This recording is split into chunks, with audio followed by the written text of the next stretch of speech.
হেই death নোটের ফ্যানেরা কেমন আছো তোমরা সবাই? আশা করি সবাই খুব ভালো আছো। তো অ্যাকচুয়ালি ডেথ নোটে যখন এল মারা যায় তারপর থেকে আমাদের সবার মনে একটা বড় ধরনের ছাপ চলে আসে এবং আমাদের কাছে মনে হয় কিরাকে এবার আটকাবে কে বা ডেথ নোটের আসল মজাটাকে নষ্ট হয়ে যাবে। তো গত 26 নম্বর পর্ব দেখে আমার তাই মনে হয়েছিল, কিন্তু 27 নম্বর পর্ব মানে এই ভিডিওটা দেখার পরে আমার সেই ভুল ধারণা চলে গিয়েছে। অ্যাকচুয়ালি ডেথ নোটের যে রাইটার সে কি বলবো ভাই হালা একটা সিজ। এই পর্ব দেখলে তুমি বুঝতে পারবে যে না ডেথ নোটের মজা যায়নি, ডেথ নোটের মজা আরো বাড়তে চলেছে সিরিয়াসলি। তো বাড়তি কোনো কথা বাড়াবো না, বিজ্ঞাপনকে দেবো না, বিজ্ঞাপন না দিলাম থাক আজকের মতো, পরে দেওয়া যাবে। ভিডিও স্টার্ট করে দিই। তো যাই হোক, এপিসোডের শুরুতে আমাদের এতিমখানার সিন দেখানো হয়, আর এটা কিন্তু আজ থেকে 5 বছর আগে মানে 2007 সালের যখন আমাদের এল মারা গিয়েছিল ওই সময়। আর তখন ওখানে জেন্টসুর মতো যে চুলের কালার গু কালারের যে চুলের ছেলেটা রয়েছে যার নাম হচ্ছে আমি এখনো যাই না, ও বলে আবার বলুন আপনি কি বলেন মাত্র। তো তখন সেই এতিমখানার রিসেপশনিস্ট রজার বলে এল মারা গিয়েছে। তারপর ছেলেটা আবার বলে কি মারা গেছে কিন্তু কেন বলুন আমাকে, ইরা কি তাকে মেরেছে? রজার বলে হয়তো হ্যাঁ। আর তখন ওই ছেলেটি বলে না এল তো বলেছিল সে কিরাকে অবশ্যই ধরবে, তাহলে কি হলো, সে কিভাবে মারা গেল, এটা কিভাবে হতে পারে? আর তখন আরেকটা ছেলে নিচে বসেছিল আর ওকে দেখে আমার সিরিয়াসলি সেকেন্ড এল মনে হচ্ছে। তো ও বলে মেলো আমার কথা শুনো, তুমি যদি গেম জিততে না পারো, তুমি যদি পাজল সলভ করতে না পারো তাহলে তুমি একটা লুজার, তাছাড়া কিছুই না। কিন্তু মেলো ওর কথায় কোনো গুরুত্ব না দিয়ে রজারকে আবার জিজ্ঞেস করে রজার আমাকে বলুন এল তাহলে পরবর্তী উত্তরসূরি হিসেবে কাকে বাছাই করেছে, আমাকে নাকি নেয়ারকে? রজার তখন বলে তোমাদের মধ্যে কাউকে বাছাই করেনি, কারণ এল সেই সময়টুকুও পায়নি, তার আগেই মারা গিয়েছে। তো মেলো নেয়ার তোমরা দুজন একসাথে কেন কাজ করছো না? মেলো তখন মানা করে দেয়, কিন্তু নেয়ার বলে ঠিক আছে আমি রাজি আছি, একসাথে কাজ করলে আমার কোনো সমস্যা নেই। কিন্তু মেলো তখন বলে না এটা হতেই পারে না রজার, আপনি তো জানেনই যে ওরা আমার মধ্যে কখনোই বনে না, আমরা সবসময় একে অপরের বিরুদ্ধে দাঁড়াই সব সময়। তো এখানে রজার আর কিছুই বলে না। আর মেলো তখন বলে ঠিক আছে রজার, আপনি তাহলে নেয়ারকেই এল এর সাকসেসর বা উত্তরসূরি বানিয়ে দিন, কারণ ও যে কোনো কেসকে পাজলের মতো সলভ করে, আমার মতো ইমোশনাল হয় না। আর আমি আপনাদের এই এতিমখানা ইনস্টিটিউশন ছেড়ে চলে আসছি, আর এমনিতেও আমি এখন বড় হয়ে গিয়েছি, আর আমি আমার বাকি জীবনটা নিজের মতো করে কাটাতে চাই। আর তারপর দৃশ্য চেঞ্জ হয়ে 5 বছর পরে চলে আসে মানে 2012 সালে। তো এর মানে এই গত 5 বছরে আমাদের লাইট মানে কিরা ইচ্ছা মতো মানুষ মেরেছে এবং পড়ালেখা শেষ করে সেও পুলিশ অফিসার হয়ে গিয়েছে। তো যাই হোক, এই 5 বছর পরে আমাদের নিয়ারকে দেখানো হয়। তো ওকে আমরা কয়েকজন মানুষের সাথে দেখি, আর ও বলে হিগুচিকে যখন অ্যারেস্ট করা হচ্ছিল তখন সেখানে জাপানিজ পুলিশ অফিসার ছিল এবং হিগুচি নাকি বলেছিল যদি ওই নোটবুকের মধ্যে কারো নাম লেখা হয় তাহলে সেই ব্যক্তি মারা যাবে। আর লোকটি তখন বলে আচ্ছা তুমি কি বিশ্বাস করো যে ডেথ নোট এভাবেই কাজ করে? নিয়ার বলে হ্যাঁ, আর এই সময় জাপানিজ পুলিশ অফিসারের কাছে ওই ডেথ নোটটা থাকার কথা। তো এখানে আমরা জানতে পারি নিয়ার এই ছোট ছেলে মানে 2007 সালের পর থেকে এল মারা যাওয়ার পর থেকে 2012 সাল পর্যন্ত সেই কিরা কেসের ব্যাপারে সকল প্রমাণ জড়ো করেছে, আর বর্তমানে সে এফবিআই এজেন্টদের সাথে রয়েছে। মানে আগে রেল কাজ করতো জাপানিজ পুলিশের সাথে, বাট বর্তমানের যে নিয়ার সে আমেরিকান যে গোয়েন্দা সংস্থা তাদের সাথে কাজ করছে। তো যাই হোক, সে এফবিআই ডিরেক্টরের সাথে দেখা করতে এসেছে। তো নিয়ার বলে মিস্টার ডিরেক্টর আমরা জানি যে এল মারা গিয়েছে, কিন্তু বর্তমানে যে এল হিসেবে রয়েছে তাকে জাপানিজ পুলিশরাই বানিয়েছে যাতে এটা নিয়ে বাইরে কোনো কনফিউশন না হয়, কিন্তু আসলে অনেক আগেই মারা গিয়েছে। কিন্তু তখন সেই ডিরেক্টর তার অফিসারকে জিজ্ঞেস করে এই ছেলেটা কে, মানে নিয়ারের কথা জিজ্ঞেস করে। তো তখন অফিসার বলে আপনি বলতে পারেন এটাই হচ্ছে এল এর আসল সাকসেসর বা এল এর আসল উত্তরসূরি। আর এখানে আমাদেরকে আরো বলা হয় যে ইউনাইটেড স্টেটস অফ আমেরিকা মানে আমেরিকা কিরাকে ধরার জন্য তারা নিজের একটা ইনভেস্টিগেশন টিম বানিয়েছে এবং তারা অরিজিনাল এল এর সাহায্য নেয়নি। আর এই টিমটার নাম দিয়েছিল তারা এসপিকে মানে স্পেশাল প্রভিশন ফর কিরা। আর এই টিমে সব এফবিআই এজেন্টরা কাজ করে এবং স্পেশালি এল এর যে উত্তরসূরি নিয়ার সেই মন মতো এজেন্টদের সিলেক্ট করেছে তার এই মিশনে কাজ করার জন্য।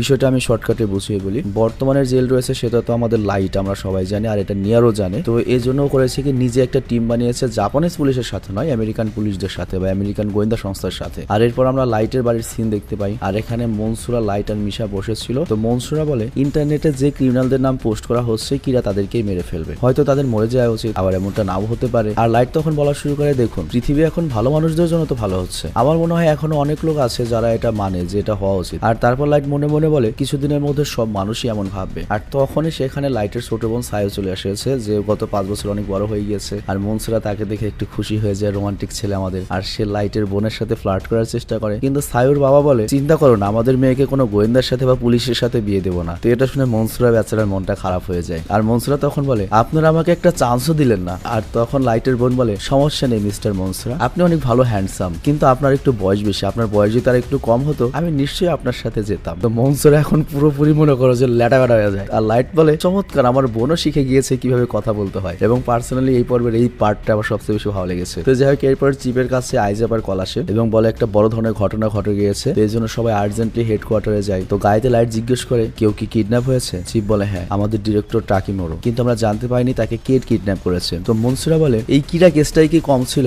মনে হয় সারা জীবন ভরে এই কিরা কেসেই কাজ করছে, তারপর আবার নতুন প্রবলেম যোগ হলো। তো এরপর তারা হেডকোয়ার্টারে চলে আসে। আইজাবা বলে হ্যাঁ 6টা 12 ভারতে আমরা কল রিসিভ করেছিলাম এবং ওই কলটা ডিরেক্টরের ফোন নাম্বার থেকে এসেছিল এবং চিফ তখন জিজ্ঞেস করে কিডন্যাপার এর পরিবর্তে কিছু কি ডিমান্ড করেছে। আইজাবা বলে হ্যাঁ, তারা একটা চুক্তি করতে চায়, ডিরেক্টরের পরিবর্তে তারা ডেথ নোট চায়। তো এটা শুনে সবাই অবাক হয়ে যায়। লাইট তখন মনে মনে ভাবে এটা কিভাবে পসিবল। আর লাইট বলে ফেলে বাবা আমরা তো ডিসাইড করেছিলাম যে এই ডেথ নোটের কথা আমাদের মাঝেই থাকবে, তো ডেথ নোট যে রয়েছে এই কথা বাইরে গুলো কিভাবে? তুমি কি ডিরেক্টরকে কখনো বলেছিলে ডেথ নোটের ব্যাপারে? চিফ বলে না, আমি ডিরেক্টরকে তো এই ব্যাপারে কিছুই বলিনি, ডেথ নোটের ব্যাপারে আমাদের বাইরে কেউ জানার কথা না। তো লাইট তখন মনে মনে ভাবে তাহলে কি এই পুলিশ ডিপার্টমেন্টের মধ্যেই কেউ এই ডেথ নোটের ব্যাপারে জানে, যারা সেই দিন হিগুচিকে ধরার সময় উপস্থিত ছিল, আর এই সূত্র ধরেই কি কেউ এই পর্যন্ত চলে এসেছে। তো এরপর আমরা একদিন পরের সিন দেখতে পাই যেখানে লাইটের বাবা ডেপুটি ডিরেক্টরের জায়গায় বসে রয়েছে, যেহেতু সে তাকে কিডন্যাপ করা হয়েছে। তো তখন এখানে একজন FBI এজেন্ট আসে যার নাম হচ্ছে জন ম্যাক অ্যান্ড্রু, আর সে ডিরেক্টরের সাথে দেখা করতে এসেছিল জাপানিজ পুলিশের বা কিরা টাস্ক ফোর্সের। কিন্তু ডিরেক্টর যেহেতু নাই এজন্য চিফ তার সাথে কথা বলে এবং বলে তুমি যা বলতে চাও আমাকে বলতে পারো। তো এজেন্ট তখন বলে দেখুন আমি সরাসরি পয়েন্টে আসি, আপনাদের জাপানিজ পুলিশ একদমই কাজের নয়, এর জন্য আমরা এই কিরা কেসটা নিজে সলভ করতে চাই। তো আমরা চাই আপনি ডেথ নোটটি আমাদের আমেরিকাকে দিয়ে দিন, আমরা FBI রা বাকিটুক বুঝে নেব। আর তখন চিফ রেগে গিয়ে বলে ও আচ্ছা, তাহলে এটা FBI এর চাল ছিল তাই না, বলো কোথায় লুকিয়ে রেখেছো ডিরেক্টরকে, বলো আমাকে। আর এখানে আমরা দেখতে পাই ওই এজেন্টের কোর্টে কিন্তু একটা মাইক্রোফোন লাগানো ছিল আর অন্যদিকে নিয়ারের টিম ছিল, আর তারা সব কথা শুনছিল আর ভাবে কি হচ্ছে। তো নিয়ার তখন বলে ওদের কথা শুনে মনে হচ্ছে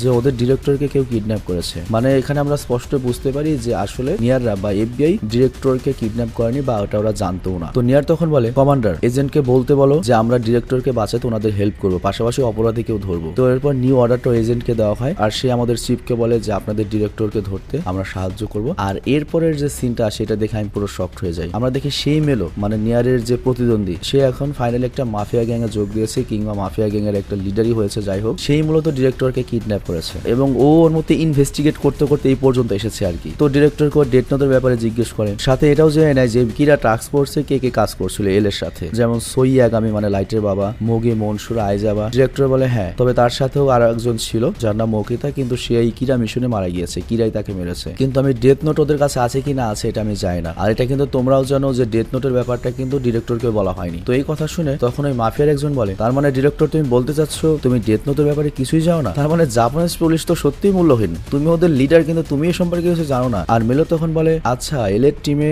চিফ ইয়াগামি তো সব ডিরেকশন দিচ্ছিল তাই না? ডিরেক্টর বলে হ্যাঁ। তো মেলো তখন বলে আমি যেভাবে এগিয়ে গিয়েছি সেই হিসেবে দুইটা ডেথ নোট থাকার কথা, একটা রয়েছে কিরার কাছে আর একটা রয়েছে তোমাদের কিরা টাস্ক ফোর্সের কাছে, যেহেতু তুমি কিছু জানো না তার মানে ওটা চিফ ইয়াগামি পর্যন্তই রয়েছে, কিন্তু সমস্যা নেই আমি দুটোই উদ্ধার করব। আর এটা শুনে মেলোর সাথে থাকা মাফিয়ারা বলে যেহেতু মেলো বলেছে সেহেতু এটা করে দেখাবে, কারণ গত 1.5 বছর হয়ে গিয়েছে ও আমাদের সাথে জয়েন করেছে, ও যা বলেছে একবারও ভুল প্রমাণিত হয়নি। তো যাই হোক এরপর মেলো বলে আমি শুধু ডেথ নোটই চাই না, আমার রাস্তায় আমার সামনে যে আসবে আমি সবাইকে মেরে ফেলবো, কারণ আমি নাম্বার 1 হতে চাই এবং এটা আমি নিয়ার আগে হতে চাই এবং নিয়ার আগে আমার ডেথ নোট পর্যন্ত পৌঁছাতে হবে। আর অন্যদিকে আমরা লাইটের সিন দেখতে পাই আর লাইট র্যামের যে ডেথ নোটটা ছিল সেটার মধ্যে ডিরেক্টর টাকিমোরার নাম লিখে দেয়, মানে ওদের ডিরেক্টরের নাম লিখে দেয়। আর এরপর আমরা মেলোর আস্তানার সিন দেখতে পাই যেখানে একটা লোক এসে বলে মেলো একটা সমস্যা হয়েছে, ওই ডিরেক্টর না জানে কিভাবে নিজের টাই দিয়ে নিজের গলায় ফাঁসি নিয়ে মারা গিয়েছে। আর তখন ওদের মাফিয়া বস রেগে যায় এবং বলে আমরা এখন এই মৃত হোস্টেজ নিয়ে কি করব? মেলো বলে কোনো সমস্যা নেই, আর ও মনে মনে ভাবে এটা নিশ্চয়ই কিরার কাজ, কারণ যেহেতু আমাদের চেয়ে না এই জন্য আমাদের উপর হাত লাগাতে পারবে না, এই জন্য ও ডিরেক্টরকে মেরে ফেলেছে। তার মানে হচ্ছে কিরা এমন একজন মানুষ যে আমাদের কিডন্যাপিং এর ব্যাপারে জানে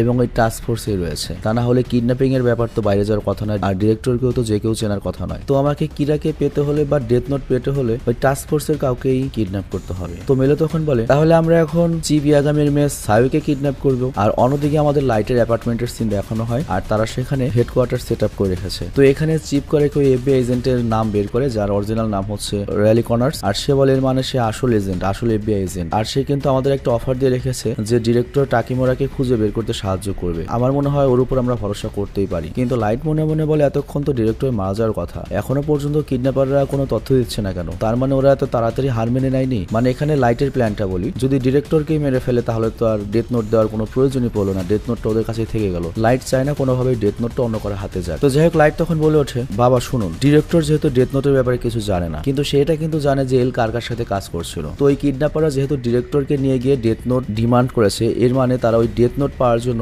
আমাদের টিমের যে কারো ফ্যামিলি যে কাউকে কিডন্যাপ করার চেষ্টা করবে, আমরা সবাই রিস্কে রয়েছি। আর তখনই চিপের কাছে ডিরেক্টরের ফোন থেকে কল আসে আর চিপ বলে হ্যাঁ এটা কিডন্যাপারের ফোন, দ্রুত ট্রেসিং করো। আর অন্যদিক থেকে তখন কিডন্যাপারের আওয়াজ আসে, সে বলে আমাদের মধ্যে যে ডিলটা হয়েছিল সেটা ক্যান্সেল হয়ে গিয়েছে কারণ তোমাদের ডিরেক্টর মারা গিয়েছে, কিন্তু আমি আবার বলছি শুধুমাত্র এই ডিলটা ক্যান্সেল হয়েছে ডিরেক্টরের জন্য, তবে তারপরেও তোমরা ডেথ নোটটা নিয়ে আসবে আর তার পরিবর্তে তোমাদের চিফ ইয়াগামির মেয়ে সায়ুকে নিয়ে নিয়ে যেও। তো এটা শুনে সবাই শকড হয়ে যায়। আর কিডন্যাপার তখন বলে নিশ্চয়ই আমাকে বলতে হবে না যে তোমরা পুলিশকে বলো না, আগেই বলে রাখছি যদি তোমরা পুলিশ হিসেবে কিছু করো আমি চিফ ইয়াগামির মেয়েকে মেরে ফেলবো যেভাবে আমি ডিরেক্টরকে মেরেছি। আর আমি তোমাকে ডিরেক্টরের লাশ দ্রুত পাঠাচ্ছি, একটু ওয়েট করো, আর কালকে আমি তোমাকে আবার কল করব। আর লাইট তখন পুরো হতাশ হয়ে যায় আর বলে শালা আমি ফেসে গেলাম, ওরা ডিরেক্টরের মৃত্যুকে উল্টো একটা সুযোগ হিসেবে নিয়েছে, উল্টো স্নায়ুকে কিডন্যাপ করে নিয়েছে। মানে বুঝতেই পারছো বোন যদি কিডন্যাপ হয় লাইটের কেমন অসহায় লাগবে এখন। আর রিউ খালাই তখন বলে ওঠে চমৎকার লাইট, মনে হচ্ছে সবকিছু আবার ইন্টারেস্টিং হচ্ছে, অনেকদিন ধরে মিস করছিলাম হালার পুথালা। যাই হোক এরপর চিফ বাড়িতে ফোন করে মানে এটা কনফার্ম হওয়ার জন্য জিজ্ঞাসা করে যে সায়ু কই। লাইটের মা বলে ও তো এখন আসেনি। আর লাইটও ওর বোনকে কল করে কিন্তু ওর বোনের ফোন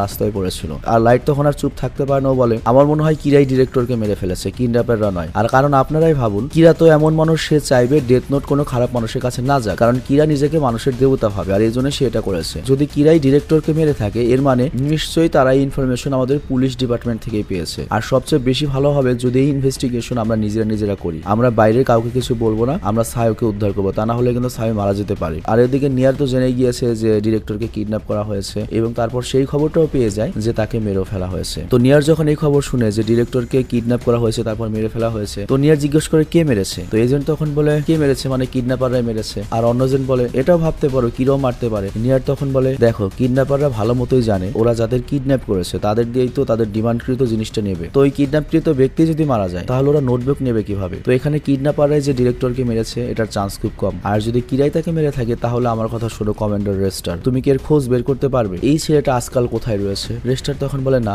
আমরা লাস্টবারের মতো খবর পেয়েছিলাম যে 2007 সালে সে একটা ইনস্টিটিউটে ছিল, তারপর তার আর কোনো ট্র্যাক রেকর্ড নেই। তো এখানে বুঝতে পারছো নিয়ার কিন্তু ঠিক সন্দেহ করছে যে মার্কেটে ওর প্রতিদ্বন্দ্বী হিসেবে বা কিডন্যাপার হিসেবে হয়তো মেলে রয়েছে যে নিয়ারের চেয়ে আগে ডেথ নোট পর্যন্ত পৌঁছাতে চায়। তো যাই হোক নিয়ার তখন কিছু বুঝতে দেয় না, খালি বলে ঠিক আছে মেলে তুমি সত্যি চমৎকার, তুমি জরুরি বিষয়ের উপর অনেক খেয়াল রাখো, খুব ভালো কাজ করছো। আবার এটাও হতে পারে তুমি এই কেসে ইনভলভ নেই, কিন্তু তারপরেও তুমি একটু বোকামি করেছো। তুমি অনাথ আশ্রমে কিভাবে তোমার শেষ ছবিটা রেখে গেলে, মানে লাস্ট চিহ্নটা রেখে গেল। তো এখানে আমরা স্পষ্ট ক্লিয়ার হয়ে যাই নিয়ার কিন্তু মেলেকই সন্দেহ করছে এই কিডন্যাপের ব্যাপারে। আর অন্যদিকে আমরা লাইটের অ্যাপার্টমেন্টের সিন দেখতে পাই আর ওখানে আবারও কিডন্যাপারদের কল আসে আর তারা বলে তোমার মেয়ে এখানে এসেছে, তোমরা তো জানোই যে তোমাকে এখন কি করতে হবে, 2 দিনের মধ্যে ডেথ নোটটা নিয়ে এসো। আর হ্যাঁ পুলিশ যেন তোমার আশেপাশে না থাকে, তুমি একা আসবে আর তোমার মেয়ের একটা ছবি পাঠিয়ে দিচ্ছি। তো এখানে একটা ভালো ছবি পাঠানো হয়, কিন্তু বাংলাদেশের ডিপ জল যদি এই কিডন্যাপটা করতে বলতো তোর মায়ের ছবি এখন পাঠাইলাম, পরের বার কিন্তু একবারে দিল মাইরা ছবি পাঠাই দেবো।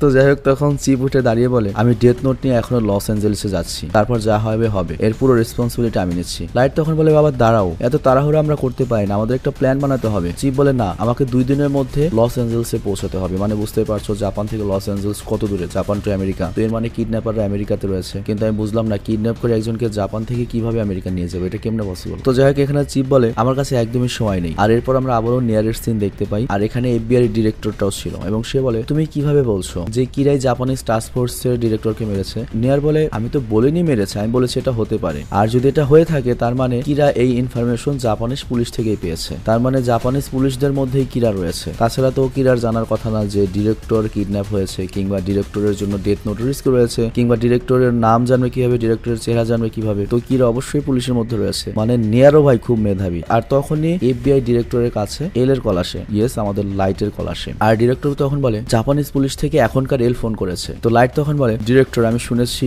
আপনাদের একজন এজেন্ট জন ম্যাকেন ব্রো, যার আসল নাম হচ্ছে র্যালি কনার্স, সে চিফ ইয়াগামিকে এটা বলেছিল যে সে এনবিআই ডিরেক্টর টাকিমোরের মার্ডার ইনভেস্টিগেশনে আমাদের সাহায্য করবে। এটা কি সত্যি? আপনারা কি সত্যি আমাদের সাহায্য করবেন? আর তখন নিয়ার তার কাছ থেকে ফোনটা নেয় এবং ভয়েস চেঞ্জার অন করে দেয় এবং বলে তোমার সাথে কথা বলে ভালো লাগলো এল নাম্বার 2। তো এটা শুনে লাইট পুরো শক হয়ে যায়, যেটা পুরো দুনিয়ার কেউ যায় না। হঠাৎ করে এরকম একটা কথা শোনার জন্য লাইট প্রস্তুত ছিল না। তো লাইট বলে কি নাম্বার 2 মানে কি, আর তুমি কে? নিয়ার বলে দেখো আমার কাছে তোমার লুকানোর কোনো প্রয়োজন নেই, আমি এসপিকে থেকে বলছি। এটা একটা নতুন অর্গানাইজেশন যেটি কিরাকে ধরানোর জন্য আমেরিকার পক্ষ থেকে বানানো হয়েছে, তবে আমরা এল থেকে আলাদা। আর আমাদের টপ 7 জন মেম্বার্স আগে থেকেই জানে যে এল মারা গিয়েছে। আর লাইট তখন মনে মনে বলে এটা কিভাবে হতে পারে, ওরা কার কাছ থেকে জেনেছে, আর এটা কে কথা বলছে? আর তোমাদেরকে নিশ্চয়ই মনে আছে আমাদের আসল এল কিন্তু কম্পিউটারে একটা টাইমার সেট করে রেখেছিল, হতে পারে জিনিসটা তোমার রাশিয়ার ডেথ হ্যান্ড নামে একটা মারণাস্ত্র রয়েছে যেটার মধ্যে ধরো 50-100টা পারমাণবিক বোম লাগানো রয়েছে। রাশিয়া থেকে প্রতিদিন ওই মেশিনটাতে মেসেজ পাঠাতে হয় যে না রাশিয়া ঠিক আছে, এবং মেশিন যদি বুঝতে পারে রাশিয়া ধ্বংস হয়ে গেছে, রাশিয়ার একজনও বেঁচে নেই, ওই মেশিন অটোমেটিক্যালি পুরো দুনিয়া ধ্বংস করে দেবে। তো